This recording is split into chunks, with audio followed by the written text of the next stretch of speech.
Il est de notoriété publico-ufologique que si un nom connu dans ce milieu affirme quelque chose, c'est que c'est vrai, du moins pour les tenants des hypothèses exotiques.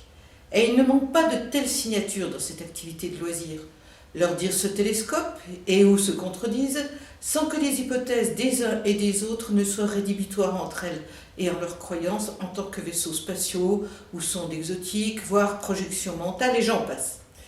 Il est tout aussi remarquable que modérer les dires de ces signatures n'entre pas dans la ligne directrice de la pseudo-bonne ufologie. Qu'on ne s'y trompe pas, je trouverais pourtant excitant que l'une de leurs hypothèses puisse se vérifier. Beaucoup d'exoticiens se basent sur le nombre de cas allégués sans qu'ils sachent comment ni par qui ils ont été enquêtés ou même s'ils l'ont été.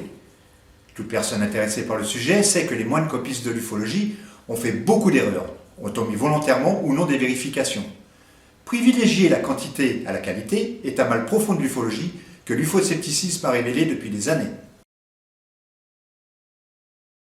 Eh bien, ce sont des gens qui se présentent ou sont présentés avec des titres de carrière professionnelle ou comme étant des spécialistes. S'il s'agit d'objets volants non identifiés stricto sensu, il ne peut y avoir de spécialistes. En ufologie, il y a ceux qui savent, en échafaudant des hypothèses non falsifiables, et il y a ceux qui étudient le témoignage en cherchant à savoir si des explications prosaïques potentielles existent. L'ufoscepticisme, tel que nous le concevons, fait partie de ce dernier groupe. Alors je m'abstiens de faire des hypothèses, parfois dignes de la science-fiction, que je ne pourrais factuellement démontrer. J'ai toujours en tête qu'un cas inexpliqué pourrait être expliqué plus tard. Cela s'est produit et de nombreuses fois. Ils sont nombreux les spécialistes qui établissent une filiation entre observation de Pan et le nucléaire, civil et ou militaire. Pourtant, il est patent que les erreurs d'estimation de distance entre ovnis et installations nucléaires, tout comme le manque de rigueur quant à l'identification possible d'un aéronef quelconque, ne sont pas prises en compte. L'importance de l'identification possible est minorée quand elle ne donne pas lieu à une autre hypothèse encore plus sophistiquée et non falsifiable. Thibault Alexandre, à titre d'exemple, nous parle du cas de Fessenheim, décrit par Jean-Claude Bourret dans une émission de A-News Sécurité du 22 mars 2021. Nous attirons votre attention sur les quelques informations potentiellement vérifiables données dans cette émission pour vous montrer à quel point la rigueur est mise à mal. Par exemple, le cas n'a pas eu lieu il y a un peu plus d'un an, mais en 2018, soit quasiment 3 ans avant cette émission. Je précise qu'au cours de celle-ci, il est question du documentaire « Le Bureau des OVNIs », diffusé en ce début d'année 2021 sur Canal+, et il ne peut donc pas nous être objecté qu'il s'agit d'une ancienne interview. Donc, les caméras de la centrale auraient filmé le ou les ovnis. Déjà, au niveau du nombre, un ou plusieurs, ce n'est pas pareil. On pourra toujours me dire que c'est un détail, mais il y en a d'autres des détails. Il dit par exemple qu'il a joué à la rédaction de La Voix du Nord. Non, c'est à la rédaction de l'Alsace qu'il s'est adressé. Personne dans l'émission ne relève l'incohérence d'un triangle faisant 20 mètres de diamètre. Un triangle ayant 20 mètres de diamètre.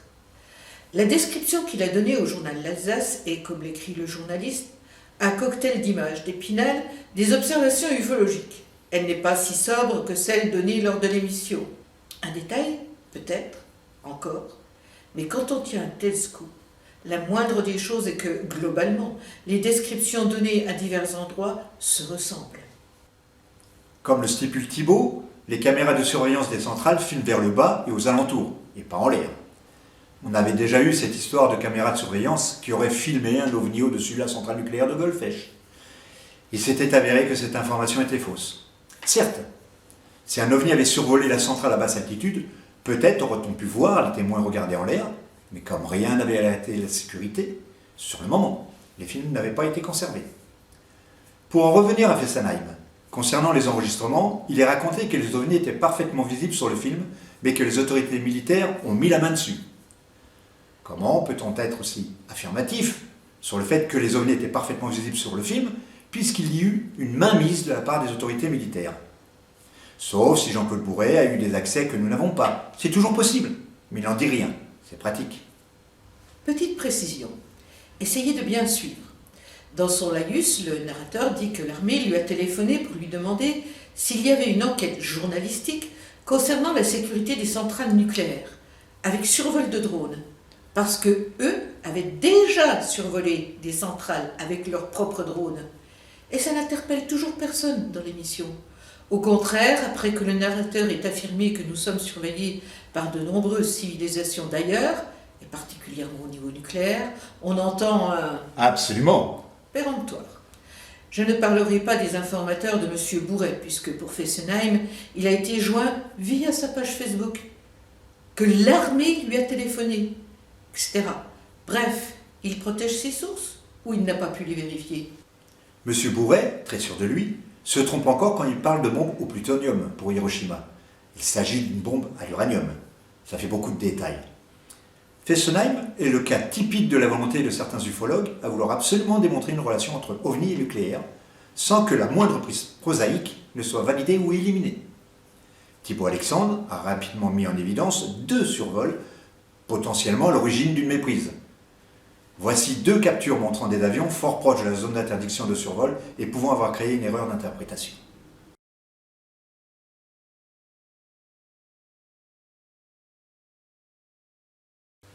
À 22h54, un nouvel avion devant se poser à Mulhouse passe de nouveau près de la centrale un peu plus à l'ouest, mais toujours en partie au-dessus de la zone restreinte, le grand cercle rouge qui ne va pas jusqu'à l'Allemagne. On apprend sur le blog du militant Andreas que le 13 août 2015, vers 16h, un avion a survolé illégalement la centrale. Vérification faite, il s'agissait d'un A320 de Turkish Airlines, allant se poser à Bâle, et qui a survolé la centrale à 8575 pieds. Le 24 mai 2018, lors de l'affaire de Fessenheim, les 2 avions volaient à 7200 et 6000 pieds, soit encore plus bas. Dans le prochain opuscule des dossiers de Sceptic OVNI, intitulé La face cachée de l'ufologie 2, Thibault Alexandre revient sur cette affaire de manière plus exhaustive. Mais d'où vient cette idée que les objets volants non identifiés s'intéressent au nucléaire? Cette hypothèse, bien souvent présentée comme étant une réalité, vient des États-Unis. La guerre froide commence aux alentours de 1945-47. À cette époque, le monde entier est sous le coup des effroyables ravages de la bombe atomique larguée sur Hiroshima et Nagasaki. La peur d'une atrocité semblable en retour commence et l'inquiétude gagne les populations, particulièrement aux États-Unis, évidemment. C'est dans ce contexte qu'arrive le témoignage d'un pilote civil, Kenneth Arnold, concernant 9 engins volants se déplaçant comme des sous-tasses qui ricocheraient sur l'eau si on les y lançait. Nous sommes alors en 1947 et très vite, d'autres témoignages de soucoupes volantes arrivent. Simultanément, il est largement oublié que les termes journalistiques décrivaient les mouvements et pas la forme, ni la texture de ce qu'avait observé Arnold. Les esprits s'échauffent et commencent à théoriser sur les raisons qui poussent ces choses, maintenant assimilées à des objets manufacturés en forme de soucoupe, à survoler les différents États des USA. À cette époque, les bases américaines en rapport avec l'arme atomique ne sont pas nombreuses. Les témoignages qui parviennent de ces dernières sont inquiétants. Pensez donc, Los Alamos, Oak Ridge, Hanford ou Sandia seraient régulièrement survolés par d'étranges apparitions lumineuses. Des documents déclassifiés amènent de l'eau lourde au moulin de l'ufologie. La certitude acquise, sans vérification même sommaire, permet à l'imagination de batifoler.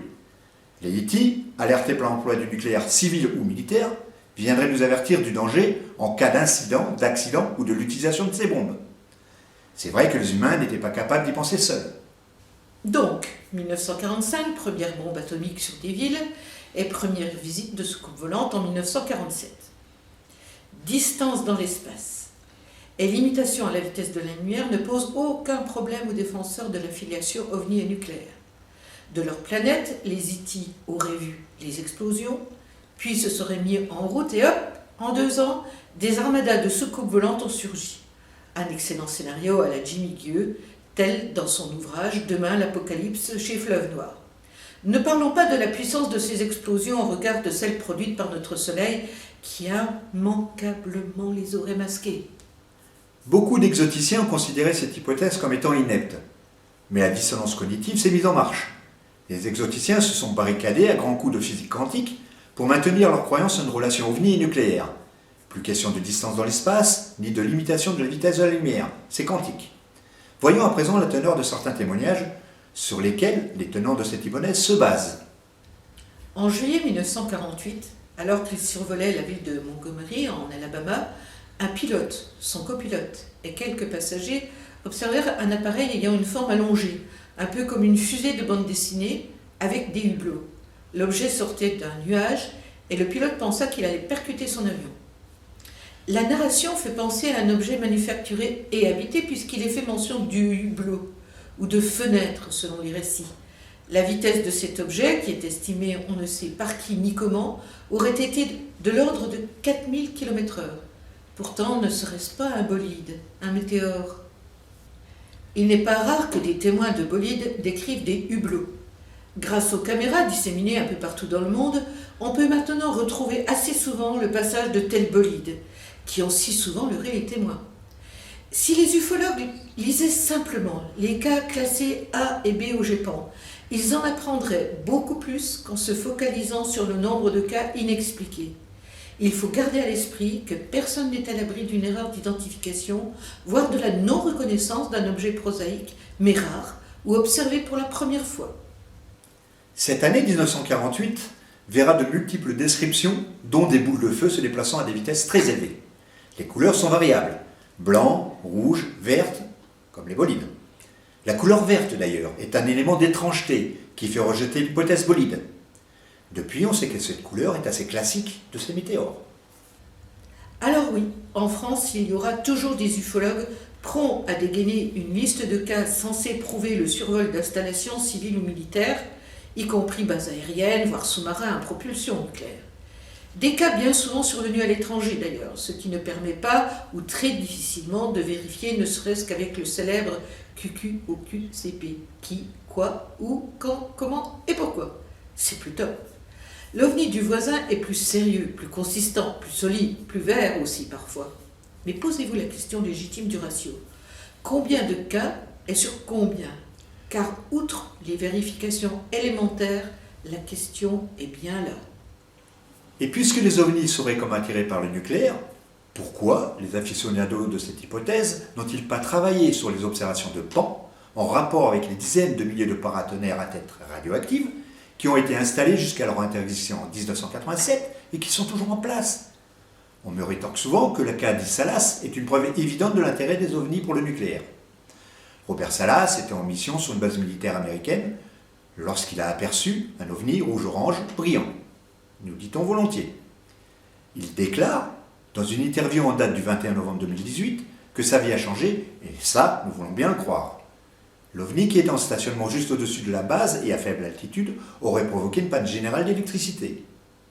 En fait, c'est surtout six gardes à l'extérieur qui rapportèrent cela, car Salas déclare lui qu'il était à l'intérieur de la base, sous terre. Quelques sceptiques envisagèrent une hypothèse prosaïque assez difficile à confronter avec les récits rapportés. Ce qui est remarquable, c'est la conclusion de cet épisode incroyable par Robert Salas lui-même. La question posée. À votre avis, ce qui est arrivé contient un message en soi. L'OVNI vous a-t-il transmis un message? Et la réponse? Oui, je pense que le message principal était « N'utilisez pas de missiles ni d'armes nucléaires en général, car vous allez vous détruire. » Je pense qu'ils nous observent, qu'ils observent nos guerres violentes et qu'ils nous le disent car, à la lumière des faits, nous ne comprenons pas. Nous devons nous éloigner absolument du nucléaire, de la violence, afin de continuer dans notre évolution vers un état de conscience supérieure. Personnellement, c'est cette affirmation sans preuve qui m'inquiète le plus dans cette affaire. Sur le site internet RR0, il est indiqué que début 1994, Salas lit dans un ouvrage sur les ovnis la mention d'un incident de désactivation d'une dizaine de missiles balistiques de la base de Malmström, aux environs du 20 mars 1967. Il se souvient alors d'un incident survenu alors qu'il était en service dans cette base. Il contacte James Klotz, du CUFON, pour effectuer une requête FOIA, qui est une loi fédérale donnant au public le droit de faire des demandes pour obtenir les dossiers des agences fédérales. Selon l'ouvrage de James Carlson, ces documents FOIA auxquels se réfèrent souvent les exoticiens n'indiquent rien dans le sens d'une corrélation OVNI et panne générale. Il est fait mention dans un historique de la base d'un incident sur le site ECHO, ainsi que des rumeurs d'OVNI sur le site November N, le 16 mars 1967, mais pas de lien entre ces deux remarques.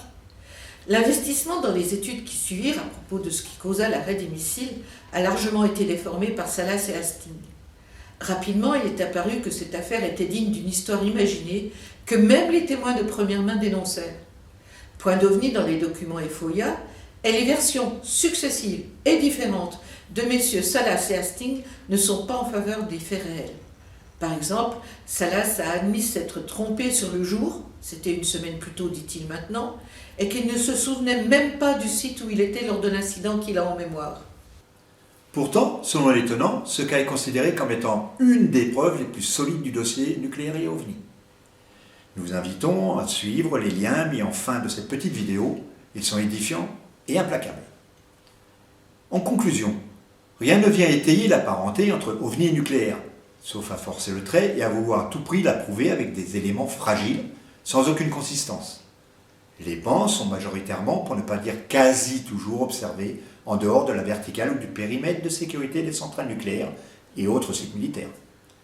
Il suffit pour s'en rendre compte de feuilleter des revues ufologiques, comme Lumière dans la nuit ou Phénomènes spatiaux du GEPA. Un objet inconnu, vu dans le ciel nocturne, ne permet pas la plupart du temps de donner sa position exacte. Et les faits relatés n'ont pas souvent fait l'objet d'une enquête sérieuse. Il me paraît donc inutile de faire des conjectures ou des plans sur la comète, si je puis m'exprimer ainsi. Il faut également reconnaître que souvent le temps employé dans les articles se référant aux OVNI et au nucléaire le sont sous des formes interrogatives, même si les conclusions sont plus tranchées. Donc, si les ufologues veulent présenter une théorie qui tienne la route, en mettant une telle filiation en avant, il est nécessaire de commencer par l'étude du nombre de cas, avec le ratio par rapport à la totalité connue, et à condition que chacun des cas ait été scrupuleusement et honnêtement enquêté. Ces quelques conditions remplies, s'il reste un reliquat autre que celui inhérent à toute affaire inexpliquée, et pas seulement en ufologie, alors ça commencerait à être intéressant. L'ufologie s'est fourvoyée en faisant des rapprochements aussi divers que variés entre OVNI et quelque chose, des lieux de culte à la piste du fer. Il n'a pas été retenu les erreurs du passé. La réalité n'est pas vendeuse. Les ufologues préfèrent le merveilleux. Il y a peu de chances qu'un tel travail ne se fasse avant longtemps. Et puis, il faut bien le dire, cela demanderait une remise en cause des convictions, des attentes, beaucoup trop. En attendant, OVNI et nucléaire, c'est surtout un grand fantasme d'ufologue. Jusqu'à preuve du contraire. Il faut le savoir, non ?